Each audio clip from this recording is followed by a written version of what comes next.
যে ডান দিকের হ্যান্ডেল বার সেটাকে আমরা ডান দিকে পুশ করব। দেখো ডান দিকে পুশ করলে, ডান দিকে মানে সামনের দিকে পুশ করব, সামনের দিকে পুশ করলে বাইকটা কিন্তু ডান দিকে কাত হচ্ছে।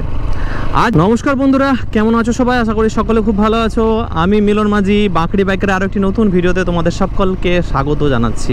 আর যারা একদমই আমার নতুন চ্যানেলটাতে এসেছো তাদেরকে বলে দিই যে আমি মিলন মাঝি, বাঁকড়ি বাইকার এই চ্যানেলে নতুন যারা বাইক রাইডিং শিখছে, একদমই নতুন নতুন বাইক চালানো শিখছে বা হয়তো কিছুদিন থেকে বাইক চালানো শিখে গেছে কিন্তু বিভিন্ন রকমের অ্যাডভান্স টেকনিক বাইক চালানোর বিভিন্ন পরিস্থিতিতে, বিভিন্ন সিচুয়েশনে, সেই সব নিয়ে আমার চ্যানেলে রেগুলারলি ভিডিও আসতে থাকে।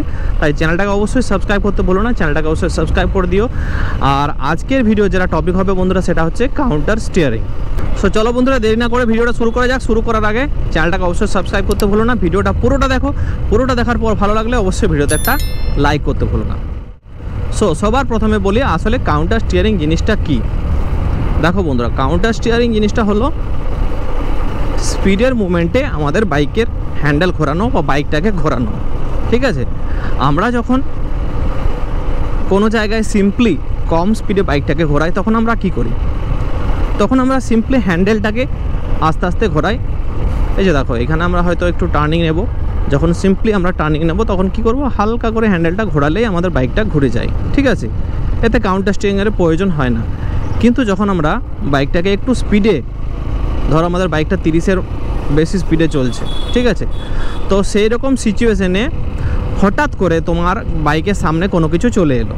কোনো কিছু বলতে সেটা হতে পারে একটা গর্ত হতে পারে রোডের মাঝে। অনেক সময় কি হয়, আমরা অ্যাবসেন্ট মাইন্ডেড থাকি, গর্ত দূর থেকে বুঝতে পারি না, সামনে যে এসছি তেমনি দেখছি আমরা একটা বড় গর্ত। তো সেই সময় হতে পারে, সেরকম সিচুয়েশন হতে পারে। আবার কি হতে পারে, হঠাৎ করে এই যে গরু বাছুর হতে পারে, মানুষও হতে পারে, হঠাৎ করে রোডের মধ্যে চলে এলো, বাচ্চা চলে এলো, সেরকম একদম যখন সামনে পড়ে যাবে তখন কি হবে? তখন আমরা যদি সেই স্পিডের মুভমেন্টে ব্রেক করে দিই হঠাৎ করে, তখন কি হবে না, ব্রেক করলে চাকা স্লিপ করে তুমি পড়ে যাবে, বা ব্রেক করলেও হয়তো তুমি সেই গর্তটাকে অ্যাভয়েড করতে পারবে না, গর্তের মধ্যে পড়ে যাবে। তো সেরকম সিচুয়েশনে কি করতে হয় না, সেরকম সিচুয়েশনে বাইকটাকে কিভাবে ঘোরাতে হয়, এই যে টেকনিক সেটাকে বলে কাউন্টার স্টিয়ারিং টেকনিক।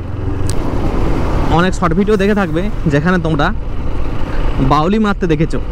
এই যে এইভাবে কি করে না, যারা ছাপড়ি রাইডার তারা বাউলি মারে। ঠিক আছে, তো এই যে বাউলি মারা, এটাই কিন্তু কাউন্টার স্টিয়ারিং।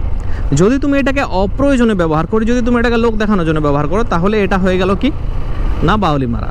কিন্তু যদি তুমি এটাকে প্রয়োজনের সময় ইউজ করো, সঠিকভাবে ইউজ করো, তাহলে এটা হচ্ছে একটা life saving bike riding technique. যে কাউন্টার স্টিয়ারিং করার আগে তোমাদেরকে বুঝে নিতে হবে যে কোন কোন সিচুয়েশনে তোমাদের কাউন্টার স্টিয়ারিংটা করা উচিত নয়। বাইকের চাকার গ্রিপ যদি নষ্ট হয়ে গেছে, বাইকের চাকা যদি ক্ষয়ে গেছে, তাহলে কিন্তু কাউন্টার স্টিয়ারিংটা একটু রিস্কি হয়ে যায়। চাকা স্লিপ করার চান্স থাকে, বাইক স্লিপ করে তুমি পড়ে যাওয়ার চান্স থাকবে। ঠিক আছে, তো সেই জিনিসটা খেয়াল রাখবে। বাইকের চাকা যদি ক্ষয় হয়ে গেছে অবশ্যই কিন্তু চাকা পাল্টে নিও। বাইকের চাকার গ্রিপ সব থেকে বেশি ইম্পর্ট্যান্ট। ব্রেক তোমার বাইকে যতই শক্তিশালী থাক, তুমি যতই হঠাৎ করে তোমার বাইকে কষে ব্রেক দিয়ে দাও, আরও বেশি সেটা বিপজ্জনক যদি বাইকের চাকা সেই ব্রেকটাকে ধরতে না পারে, চাকা যদি স্লিপ করে যায়, তো চাকা পাল্টে নিও। সেকেন্ড যেটা বলবো, যেটা বাইকের চাকা যদি পাতলা হয়, দেখবে কম সিসির যে বাইকগুলো থাকে 110 বা 100 সিসির বাইক যেগুলো, সেগুলো পাতলা টায়ার থাকে, যেমন 100, 110 বা 90 টায়ার থাকে, তো সেইগুলোতে কাউন্টার স্টিয়ারিং করাটা একটু রিস্কি হয়ে যায়। তো যদি তোমার বাইকের চাকা পাতলা হয় সেক্ষেত্রে কাউন্টার স্টিয়ারিং করতে পারো, কিন্তু খুব বেশি ডিপলি কাউন্টার স্টিয়ারিংটা করবে না, খুব বেশি বাইকটাকে কাত করবে না। ঠিক আছে, এটা গেল। থার্ড যেটা সিচুয়েশন সেটা হচ্ছে যে যখন তোমার কাউন্টার স্টিয়ারিংয়ের মতো কোনো পরিস্থিতি এলো, সেই সময় সেই রোডে যদি বালি পড়ে থাকে, বালি বা ধুলো পড়ে থাকে প্রচুর, তো সেই জায়গায় কিন্তু কাউন্টার স্টিয়ারিংটা অ্যাভয়েড করবে, না হলে কিন্তু বাইকের চাকা স্লিপ করে পড়ে যাবে। কোন দিকে করবো? দেখো, কাউন্টার স্টিয়ারিং দুদিকে করা যায়, একটা ডান দিকেও করা যায়, বাঁ দিকে করা যায়। মানে হঠাৎ করে তোমার সামনে কোনো একটা গর্ত চলে এলো, সেই গর্তটাকে তুমি ডান দিক দিয়েও পাশ কাটাতে পারো, আবার বাঁ দিক দিয়েও পাশ কাটাতে পারো। কিন্তু ন্যাচারালি আমরা ওভারটেক কোন দিক দিয়ে করি? ওভারটেক করে আমরা ডান দিক দিয়ে। তো বেশিরভাগ ক্ষেত্রে তোমাদের ডান দিক দিয়ে কাউন্টার স্টিয়ারিং করাটা বেশি সেফ। ঠিক আছে, এবার হতে পারে এমন সিচুয়েশন এলো যেখানে ডান দিকে তোমার জায়গা নেই, তখন তুমি কি করবে না, তুমি বাঁ দিকেও করতে পারো। সো এবার আসি বন্ধুরা, যে কাউন্টার স্টিয়ারিংটা তোমরা করবে কিভাবে। দেখো, এটা একদমই সিম্পল টেকনিক। দুভাবে কাউন্টার স্টিয়ারিং করা যায়। একটা হচ্ছে পুল টেকনিক, পুল মানে টানা, একটা হচ্ছে পুল টেকনিক আর আরেকটা হচ্ছে পুশ টেকনিক। পুশ মানে হচ্ছে ঠেলা। খুব সহজভাবে আমি তোমাদের বোঝাবো। দেখো, আমরা যদি কাউন্টার স্টিয়ারিংটা ডান দিকে করতে চাই, তাহলে আমরা কি করব, ডান দিকে যে হ্যান্ডেলবার আছে, যে ডান দিকের হ্যান্ডেলবার, সেটাকে আমরা ডান দিকে পুশ করব। দেখো, ডান দিকে পুশ করলে, ডান দিকে মানে সামনের দিকে পুশ করব, সামনের দিকে পুশ করলে বাইকটা কিন্তু ডান দিকে কাত হচ্ছে। আর যদি আমরা কি করি না, আমরা যদি বাঁ দিকে কাউন্টার স্টিয়ারিং করতে চাই, তাহলে আমরা কি করব, যে বাঁ দিকের স্টিয়ারিংটা, বাঁ দিকের হ্যান্ডেলবারটা আছে, সেটাতে আমরা হালকা করে সামনের দিকে পুশ করব। দেখো, বাইকটা কিন্তু বাঁ দিকে যাচ্ছে। ঠিক আছে,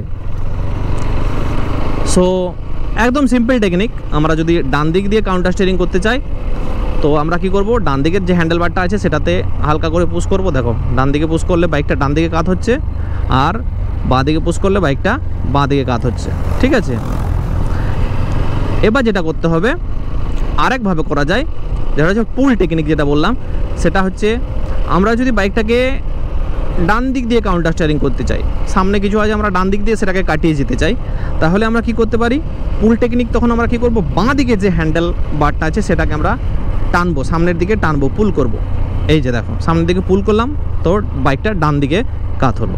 আবার যদি আমরা বাঁ দিকে কাউন্টার স্টিয়ারিং করতে চাই, তখন ডান দিকে যে হ্যান্ডেল বারটা আছে সেটা সামনের দিকে টানবো। এই যে দেখো, তখন অটোমেটিক বাইকটা বাঁ দিকে কাত হচ্ছে। সো এই দুটোর কম্বিনেশন করাটা সবথেকে বেস্ট। আমি বলবো প্রথম যে টেকনিকটা সেটাও ঠিক আছে, দ্বিতীয় যে টেকনিক সেটাও ঠিক আছে, কিন্তু এই দুটোর কম্বিনেশন আমরা দুটো হাত দিয়ে যদি করি, সব থেকে বেস্ট।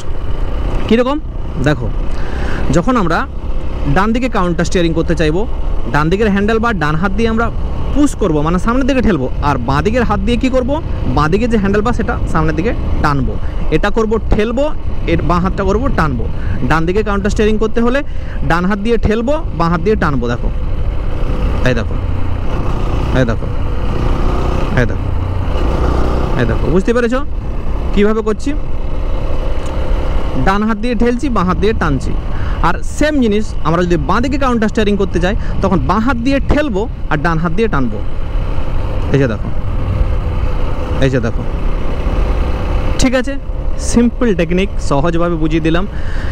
এবং একটা জিনিস তোমরা খেয়াল রাখবে, যখন এই কাউন্টার স্টিয়ারিংটা করবে, তখন প্রথমেই কিন্তু খুব ডিপলি করো না, মানে হালকা হালকা করে তোমরা প্র্যাকটিস করবে। ঠিক আছে, হালকা হালকা করে প্র্যাকটিস করবে, তারপর আস্তে আস্তে প্র্যাকটিস করতে করতে তোমরা আরও ডিপলি এই কাউন্টার স্টিয়ারিংটা করতে পারবে।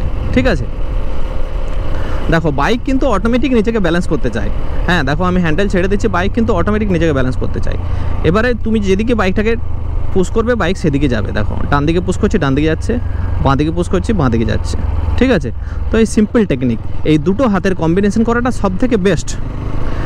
আর একটা জিনিস বলে দিই, যে সবসময় কিন্তু লোক দেখানোর জন্য কখনোই এই বাউলি মারা প্র্যাকটিস করবে না।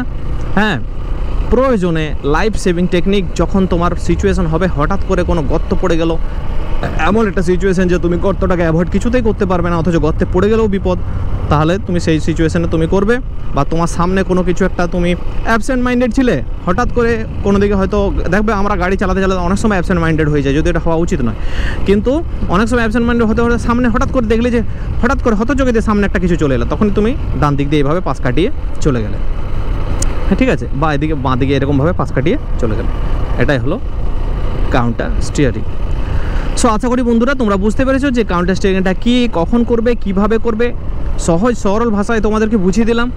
তোমাদের প্রচুর প্রচুর ভালোবাসা পাচ্ছি, ভালোবাসায় চ্যানেলটা আমার 60,000 সাবস্ক্রাইবার ক্রস করে গেছে, খুব তাড়াতাড়ি 1 লাখ পৌঁছে যাক। তোমাদের ভালোবাসা আমার এই চ্যানেলের ওপর বজায় থাকুক। চলো ফিরে আসছি অন্য একটা ভিডিও নিয়ে, পরে ভিডিওতে আরও অন্য একটা টপিক নিয়ে। যদি তোমাদের বাইক চালানো সংক্রান্ত কোনো রকমের কোনো বিষয়, পার্টিকুলারলি কোনো একটা বিষয় নিয়ে সমস্যা হচ্ছে, তাহলে তোমরা কিন্তু অবশ্যই চ্যানেলে এই ভিডিওটাতে কমেন্ট করে দিও। কমেন্ট করলে সেই বিষয়গুলো নিয়ে আমি ভিডিও বানানোর চেষ্টা করব। চলো বন্ধুরা, দেখা হচ্ছে পরের ভিডিওতে। সবাই ভালো থাকবে, ততক্ষণের জন্য tata, bye bye, thank you, thanks for watching, have a good day.